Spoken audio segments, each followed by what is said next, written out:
దీన్ని బట్టి అర్థం కావాల్సింది ఏంటంటే ప్రతిపక్షాలకు పాలక పక్షంలో మనం ఉన్నప్పుడు ఏం చేశాం, ప్రతిపక్షంలోకి వచ్చిన తర్వాత దాన్ని తప్పుగా మనం ఎందుకు వ్యవహరిస్తున్నాం అనేది బీఆర్ఎస్ అర్థం చేసుకోవాలి.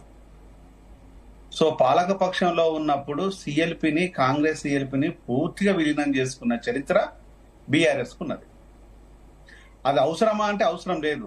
ఓన్లీ ప్రతిపక్షం ఉండకూడదు అనే ఒకే ఒక నినాదాన్ని దృష్టిలో పెట్టేసుకొని పూర్తిగా సిఎల్పిని విలీనం చేసుకుంది.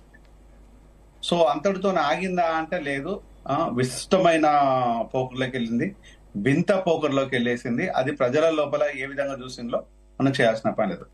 అంటే పాలకులు ఎప్పుడైనా కూడా అహంకారంతో ప్రవర్తిస్తే, అది కాంగ్రెస్ కావచ్చు, లేదా బీఆర్ఎస్ కావచ్చు, బీజేపీ కావచ్చు, టీడీపీ కావచ్చు, ఏ పార్టీ అయినా పర్వాలేదు, అహంకారంతో ప్రవర్తిస్తే రేపటి రోజుల లోపల ప్రజలు తిరస్కరిస్తే మీ పరిస్థితి ఎక్కడ ఉంటుందా అనే దాన్ని ఒక్కసారి ఆలోచించుకోమని నేను సవినయంగా రాజకీయ పార్టీలకు చెప్తున్నాను.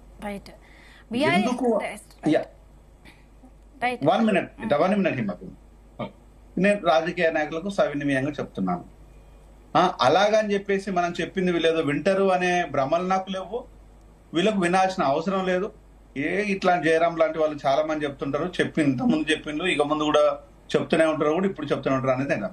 కానీ ప్రజలు కనుక తిరస్కరిస్తే మీ పరిస్థితి, జయరాం ఒక్కడే ఉండొచ్చు, లేకపోతే ఎవరు చెప్పినా ఒకరు చెప్తుండొచ్చు, కానీ ప్రజలు తిరస్కరిస్తే నా మాట మీరు వినకపోవచ్చు, కానీ ప్రజలైతే వింటారు కదా.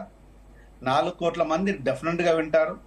దీనిపైన ఒక చర్చ ఉంటది, దానిపైన పాజిటివ్ చర్చ ఉంటది, నెగిటివ్ చర్చ ఉంటుంది.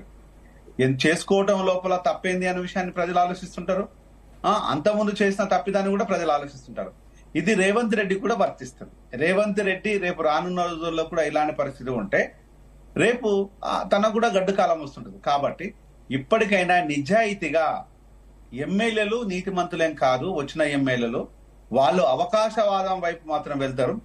ఎక్కడ బెల్లం ఉంటే అక్కడ ఈగలు మూసినట్టుగా, ఎక్కడ పవర్ ఉంటే అక్కడ ఎమ్మెల్యేలు పోయి అక్కడ వాళ్తున్నారు తప్పితే, ఇంకా చెప్పాలంటే గద్దల్లాగా వాళ్తున్నారు తప్ప అంతకంటే జనం మీద ప్రేమతోనే కాదు, ఈ ప్రభుత్వం మీద ఉండే నమ్మకం కాదు, వాళ్ళు చేసిన తప్పులను కప్పిపుచ్చుకోవడం కోసం, మరింత దోసుకోవడం కోసం మాత్రమే అనే విషయాన్ని ఈ ప్రభుత్వం గుర్తుపెట్టుకుంటే బాగుంటుంది అనేది మాత్రం నేను సలహా ఇవ్వదలుచుకున్నాను.